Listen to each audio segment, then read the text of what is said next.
Boa sexta-feira para vocês, meus amigos. Eu resolvi fazer esta live aqui para falar pessoalmente a respeito das nossas discussões, principalmente com o meu amigo Tatal, o meu amigo Marcos o Justino e o meu amigo Celso Custódio, o Celcinho Hacker.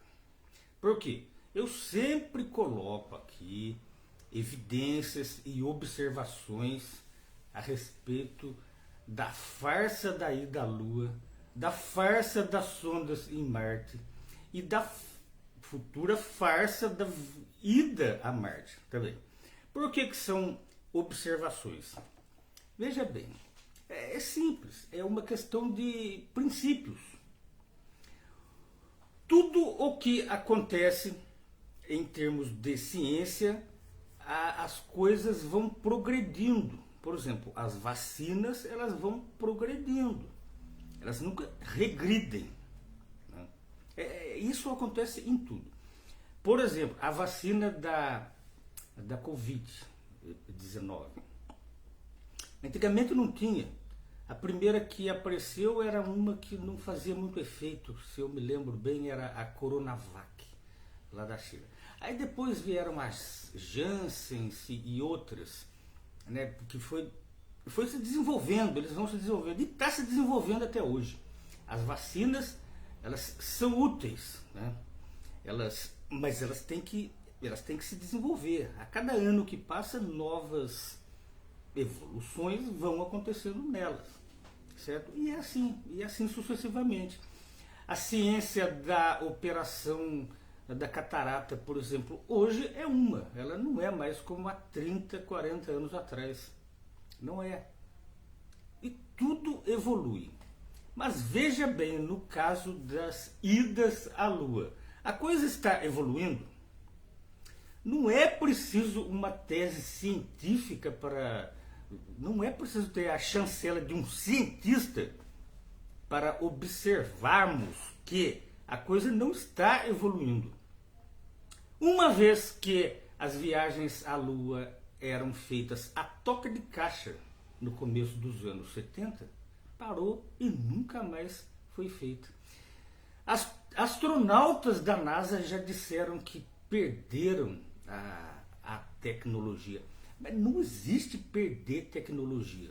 Não existe isso. As tecnologias, elas estão aí para serem observadas. Uma vez adquirida uma tecnologia, elas tendem a permanecer em vários sítios e se desenvolver. Elas se desenvolvem uma, depois outra, mas eles vão se desenvolvendo. Certo? Nunca para. A não ser quando não é uma ciência. Daí não se desenvolve mais, ela tem que parar. Eu já vou chegar nesse ponto aí já já.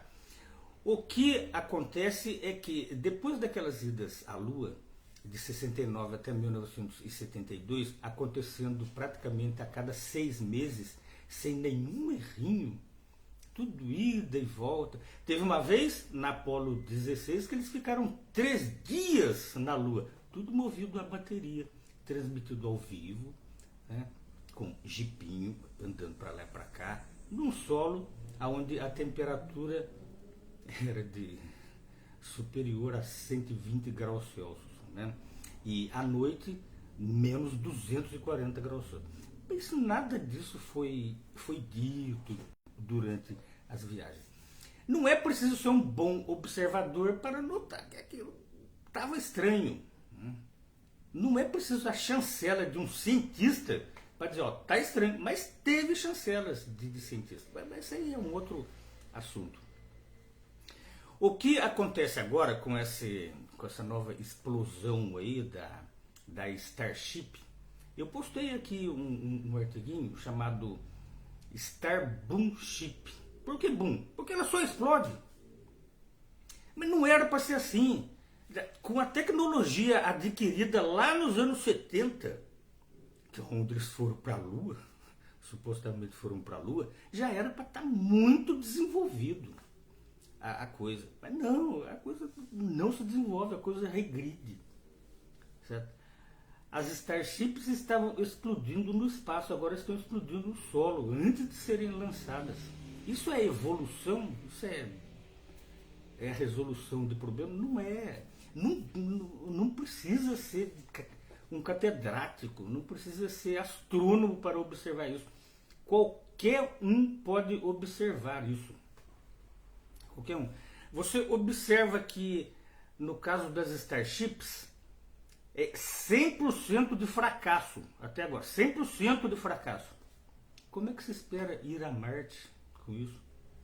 Daqui e a promessa agora antes era para 2024, agora foi para 2026. Já estão falando em 2027. Como é que vai fazer isso? 2 anos. Aviões são testados durante décadas antes de poderem carregar pessoas. Décadas. Agora, esses foguetes estão com 100% de fracasso, no caso das Starship, e daqui a 2 anos eles vão levar a gente para Marte. Pô, faça o favor, não é preciso ter um cientista para comprovar isso aí. Aliás, cientistas já observaram isso e foram defenestrados. Por exemplo, no caso do Douglas Aleodin, ele é um cientista, ele é doutor em física. E ele comprovou na física que é uma farsa a ida à Lua. Ele comprovou. O que aconteceu com ele? Pessoas do populacho não o consideram como cientista. Eu fiz uma comparação aqui para o Tatal agora há pouco a respeito dos fariseus. Os fariseus eram assim, eles viram Jesus Cristo. Primeiramente perguntaram se Jesus Cristo era alguma coisa. Porque para essas pessoas tem que ter chancela, tem que ter cartucho, tem que ter diplomas. Não, Jesus Cristo não era nada disso. Mas Jesus Cristo tinha a verdade nas suas palavras. E ele fazia milagres para comprovar o que ele estava falando era verdade. O que os catedráticos da época dele fizeram? Defenestraram-no. Não, esse é charlatão. Não pode ser. Vendo milagres na frente dele. Hoje em dia é diferente. As pessoas que acreditam na ida à Lua, elas podem ver evidências. Você apresenta evidências para ela. Olha, tá aqui, ó, 100% de fracasso. Como é que eles podem, depois de um fracasso, ainda falar que ainda vão fazer? É como uma vacina. Por exemplo, a vacina, eles criam uma vacina que não funciona. Aí eu vou falar, não, mas olha, ela vai funcionar sim, a gente vai desenvolver ela e daí ela vai passar a funcionar. Aí eles vão desenvolvendo, 10 testes depois ela não funciona mais. Eles comprovam que não funciona. O que vai acontecer? Eles ainda vão continuar persistindo naquilo? Não vão, eles vão abandonar aquele projeto, vai partir para outro. Nesse artigo que eu postei aqui, chamado Starship, que já tem sido curtido aí fora aí, eu mostrei que as idas à Lua não foram projetos científicos. Ela foi um projeto político, e especificamente político do governo Nixon, e apenas dele. Outros presidentes não quiseram usar esta política por causa de polêmicas. Muita gente não acredita nisso. Então, para não gerar polêmica, olha, já que nós fizemos isso e gerou polêmica, não vamos mais fazer isso. Só que eles deixaram em branco o negócio. Porque compensa para eles. Compensa para a NASA que haja pessoas que acreditem neles. Então eles continuam. É como a mídia. A mídia fala uma coisa, fica martelando aquilo, compensa para ela. Ela vende. Financeiramente compensa. Para a NASA também, financeiramente compensa para ela que pessoas acreditem no que ela diz. Só que se você for ver do ponto de vista técnico, não acontece isso. Do ponto de vista técnico, já foi comprovado lá no ano de 1958 que a Terra é um circuito fechado. Organismos vivos, de qualquer espécie, pode ser micróbio, pode ser seres humanos, pode ser animais, não conseguem nem mesmo chegar perto do cinturão de Van Allen, quanto mais atravessá-la. A cadelinha Laika foi uma delas. Já postei sobre isso aqui. Isso lá nos anos 58. Os russos, na época soviéticos, também sabiam disso. Antes de 1958, antes da descoberta do cinturão de Van Allen, os russos também estavam na corrida para ir até a Lua. Mas depois eles viram que isso é impossível. É como você querer, por exemplo, fazer um vácuo no fundo do oceano. Falar assim, ó, a partir daqui nós vamos criar uma ciência aqui para que a água não toque naquela parte daquele solo ali. É possível fazer isso? No campo da metafísica do meu amigo Marcos, é possível fazer isso. Bastando invocar forças além da nossa compreensão. Mas na prática isso não existe. Então adianta ficar insistindo nisso? Não adianta ficar insistindo nisso. Consequentemente, os soviéticos, vendo que era impossível as idas à Lua, eles foram práticos. Eles abandonaram esses projetos de ida para a Lua e se concentraram no domínio da baixa órbita, que é onde se pode ir. Até ali, na baixa órbita. E foi o que eles fizeram. Os Estados Unidos não, eles, além deles continuarem na corridinha para dividir a baixa órbita com os russos, em cooperação, não em competição, como muitos dizem. Não, em cooperação. Tanto é que a Skylab está aí para a prova de que nunca houve desunião entre Rússia e Estados Unidos no espaço. Está aí a Estação Internacional, a Estação Espacial Internacional, para comprovar que não há esse negócio de inimizade. Não, no espaço não tem isso daí. É como a Cruz Vermelha. A Cruz Vermelha ela não tem desunião entre um inimigo e outro. O inimigo não ataca uma viatura da Cruz Vermelha só porque ela é do inimigo. Eles não fazem isso, porque a Cruz Vermelha ela não tem pátria. Ela socorre doentes dos dois lados. No espaço é a mesma coisa. Agora, os Estados Unidos, além deles continuarem indo para a baixa órbita, eles reescreveram, eles não abandonaram o projeto da ida à Lua, mesmo sabendo ser impossível. Então, o projeto já não era mais científico. Do que adianta investir cientificamente numa coisa que não vai poder ser feita? O projeto passou a ser político. E a política é cheia de mentiras. E o povão idiota acredita em políticos. Quando um político promete uma coisa, o povão acredita. A maior parte do povão acredita em política. E é o que aconteceu. As idas à Lua foi um projeto político. Por que a Rússia não contestou, conforme é o argumento de muitos? Mas a Rússia não contestou.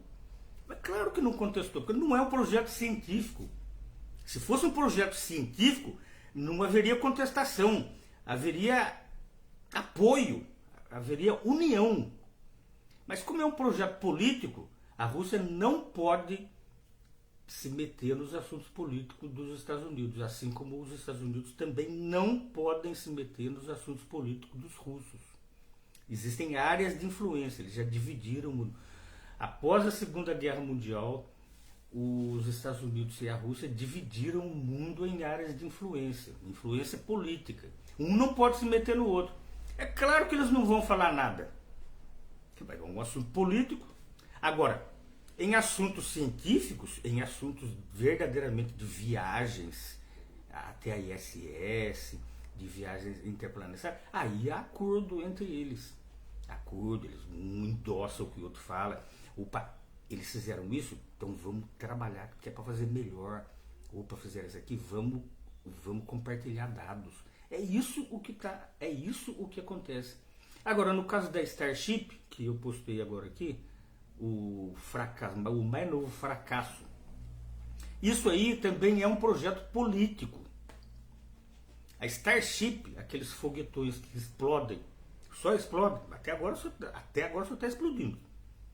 Uma vez que ele começa a funcionar, Ele vai acontecer igual aconteceu com o foguete Saturno V.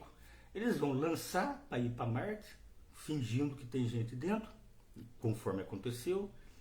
Eles vão lançar a partir de uma certa altitude, quando as pessoas não puderem mais olhar mais, o foguete vai cair lá em algum lugar do Triângulo das Bermudas, mas um gráfico ou animações cinematográficas vai dar continuidade à viagem. E daí eles vão chegar lá em Marte. E ainda mais hoje. Hoje está mais fácil ainda do que naquela época de 1972. Porque a tecnologia da inteligência artificial e os recursos cinematográficos eles vão ajudar muito. E vai ter muita gente que vai acreditar nisso. Eu sei que vai. Vai ter muita... Porque isso já está sendo feito. As sondas em Marte. Não existe sondas em Marte e isso já foi comprovado. Aqueles filminhos de poucos segundos que de vez em quando espalha pela internet aí, aquilo ali é montagem.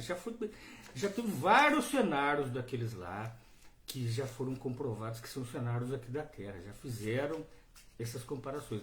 Mas a NASA endossa que eles... Não, a NASA, a Índia, não, tá lá em Marte. Se há alguma coisa errado, é porque tá tudo errado. Não tem um negócio... Se o negócio fosse verdade,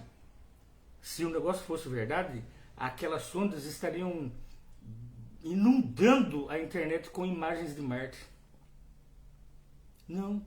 Por exemplo, o pôr do sol em Marte. Por que não tem filme do pôr do sol em Marte, do pôr do sol azul, que a turma fala? Não.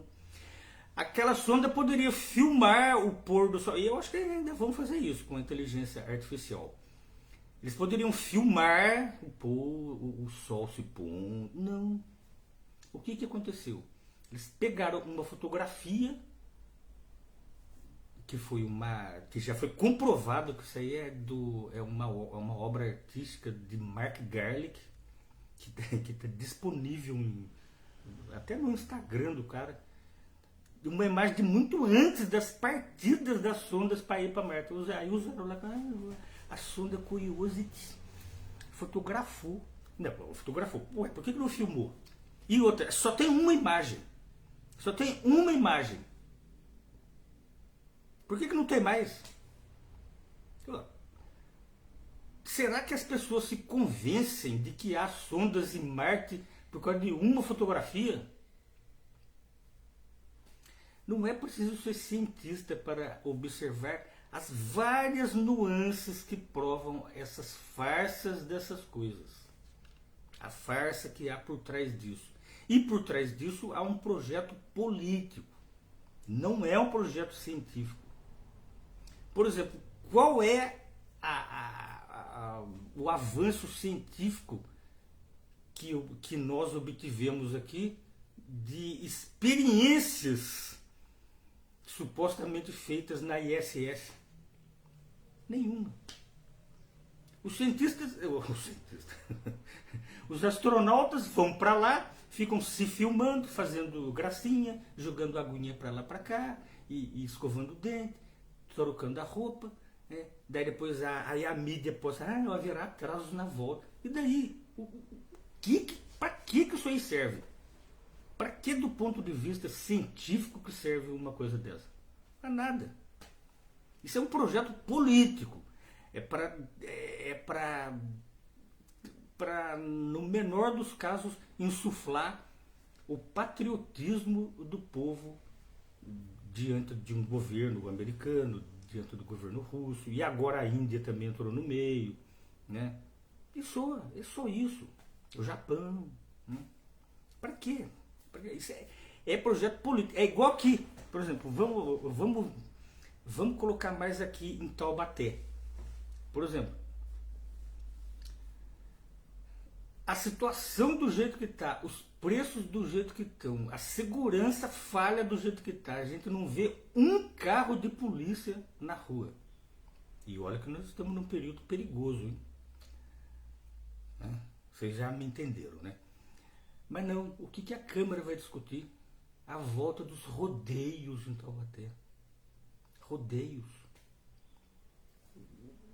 Que relevância que tem isso nesse período agora? Mas que relevância? Onde a carne tá cara pra caramba, eu não vou falar de rodeio. É por isso que eu sempre digo que vereador é igual um carrapato. Ele tá lá para sugar. Ele não vai fazer nada de útil para a cidade, não vai dar absolutamente nada. Ele tá lá para sugar. Se não fosse a Câmara dos Vereadores, a cidade ela andaria bem melhor. Ela teria muito mais recursos. Certo? Bom, meus amigos, qualquer coisa, se é que vocês tenham chegado até aqui, nesta live, podem observar embaixo. Aí você bota algum comentário, ou bota algum vídeo também, tanto faz. Eu gostaria de ouvir muito a voz de cada um de vocês, né? Porque falar pessoalmente é uma coisa, escrever é muito frio, conforme todos nós temos notado. A escrita é fria, mas as palavras são quentes, tá? Então, boa segunda-feira para todos nós.